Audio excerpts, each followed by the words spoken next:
वडोदरा शहर cyber crime police की ओर से दिल्ली से एक आरोपी की गिरफ्तारी की गई है। दरअसल डुप्लीकेट फॉर्म बनाकर पैसों की हेरफेर कर ये जो टोली है वो फ्रॉड को अंजाम देती थी। ऐसी जानकारी मिलने के बाद दिल्ली से इस मामले में टोली के एक आरोपी की गिरफ्तारी की गई है। तब इस बारे में पत्रकार परिषद का आयोजन कर ज्यादा जानकारी मुहैया करवाई गई है। फेसबुक पर शेयर मार्केट को लेकर एड पर क्लिक किए जाने के बाद फॉरेक्स ट्रेडिंग के लिए डुप्लीकेट वेबसाइट पर रजिस्टर कर उसमें जब ग्राहक अपनी जानकारी भरता था उसके बाद अनजान नंबर पर से व्हाट्सएप के माध्यम के जरिए फॉरेक्स ट्रेडिंग करने के लिए मैसेज आता था और फिर जो शिकायत करता है उन्होंने ट्रेडिंग करने के लिए पैसे अलग अलग अकाउंट में जमा करवाए थे, जिसके बाद उन्हें प्रॉफिट के तौर पर एक रकम भी वापस दी गई थी। लेकिन बाद में प्रॉफिट के लिए काफ़ी ज़्यादा रिटर्न दिखाया जा रहा था, जिसे विड्रॉ किए जाने पर पैसे विड्रॉ नहीं हुए थे। तब शिकायतकर्ता को ये पता चला कि 23,35,133 रुपयों का फ्रॉड उनके साथ हो चुका है, जिसके बाद उनकी ओर से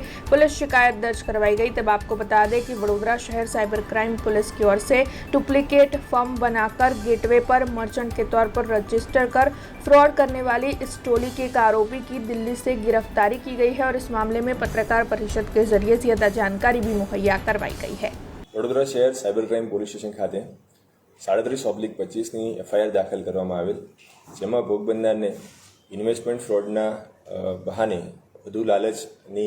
રોકાણની લાલચ આપી અને વધુ પ્રોફિટની લાલચ આપીને એને સાથે 23,35,000નું ફ્રોડ થવામાં આવેલ, જેમાં ભોગ બનનારે એફઆઈઆર દાખલ કરાવેલ, જે અંતર્ગત માનનીય કમિશનર સાહેબશ્રી, એડિશનલ કમિશનર સાહેબશ્રી અને ડીસીપી ક્રાઇમ સાહેબના માર્ગદર્શન હેઠળ અલગ અલગ ટીમ બનાવી કેસ ડિટેક્ટ કરવા માટે ટીમ્સ બનાવવામાં આવેલ, જે અંતર્ગત ફ્રોડમાં ઇન્વોલ્વ રૂપિયા, એના બેંક એકાઉન્ટ ડિટેલ્સ, બેંકની આઈપી ડિટેલ્સ, જીમેલ ડિટેલ્સ અને મોબાઈલ નંબર એક્ટિવેશનની ડિટેલ્સને એની પ્રોપર ટ્રેલ એનાલિસિસ કરતાં આ જે એકાઉન્ટ છે એ દિલ્હી ખાતેથી ઓપરેટ થતા હોવાનું માલુમ પડેલ, જે બાબતે પીઆઈ સોલંકી એન્ડ ટીમ દ્વારા જે તે જગ્યાએ ઇન્વેસ્ટિગેશન કરી ત્યાં તપાસ કરી તે સ્થળ પર સાવન પ્રવીણ કુમાર ખરબંડા ઉંમર વર્ષ 37,